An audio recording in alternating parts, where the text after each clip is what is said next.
रायपुर गांव में लता नाम की एक औरत अपने बेटे कमल और बेटी प्राची के साथ रहती थी। कुछ दिनों में कमल की शादी रचना नाम की लड़की से हो गई।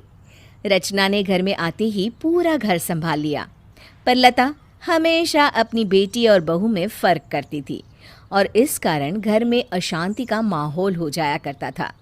सुनो बहू, आज तुम्हें और प्राची को मेरे साथ पड़ोस वाली सीमा के घर जाना है, तो तुम दोनों तैयार हो जाना। जी मम्मी जी। रचना और प्राची तैयार होकर अपने अपने कमरे से निकलती हैं। चलो मम्मी।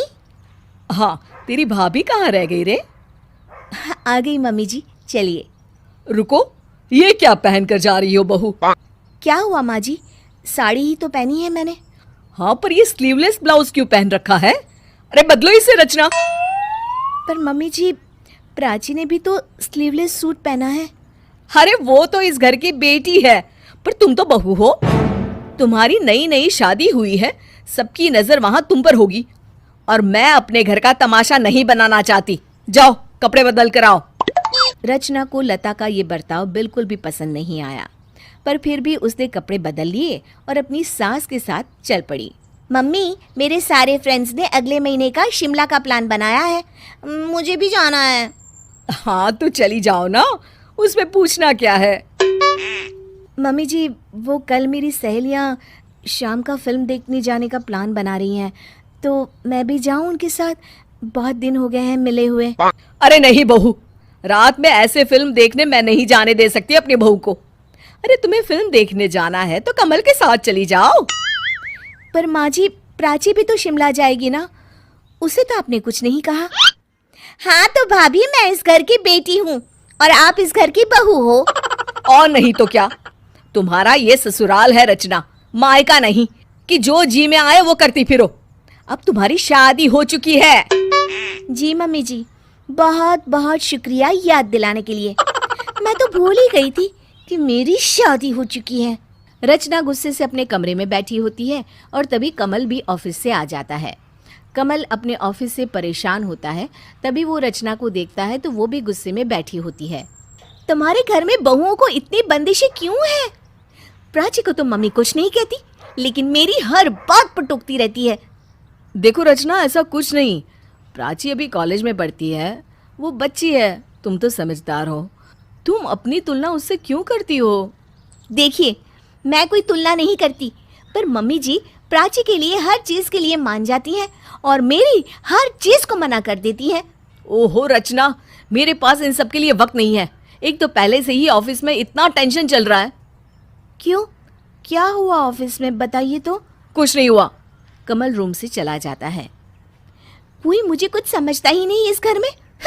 अगले दिन कमल ऑफिस से जल्दी आ जाता है। अरे क्या हुआ, आज आप ऑफिस से जल्दी आ गए? कमल परेशान होता है और कुछ नहीं बोल रहा। बता बेटा, क्या बात है? बहुत परेशान दिखाई दे रहा है। भैया, ऑफिस में कुछ हुआ क्या? अब आप लोग चुप हो जाएंगे सब प्लीज। मेरे बॉस और मेरे बीच काम को लेकर झगड़ा हुआ और गुस्से में मैंने नौकरी छोड़ दी। क्या? तू नौकरी छोड़कर आ गया गुस्से में? भैया, कितनी अच्छी नौकरी थी आपकी, अरे कितनी अच्छी सैलरी थी, तो अब आप क्या करेंगे? नई नौकरी ढूंढूंगा, पर उसमें वक्त लगेगा, क्योंकि मेरे बॉस ने मुझे धमकी दी है कि वो मुझे कहीं और अच्छी नौकरी मिलने ही नहीं देगा। आप चिंता मत कीजिए, सब ठीक हो जाएगा। ये लीजिए, पानी पीजिए। देखता हूँ क्या होता है। कमल को कहीं भी नौकरी नहीं मिल रही होती है और जहाँ मिलती है वहाँ तनख्वाह कम होती है। कमल बहुत परेशान रहने लगता है, खाने पीने पर भी ध्यान नहीं दे पाता। रचना को ये देखकर बुरा लग रहा होता है। रचना खुद नौकरी करने का फैसला लेती है। कमल, मैंने इस नौकरी के लिए इंटरव्यू दिया था, मेरा सिलेक्शन हो गया है।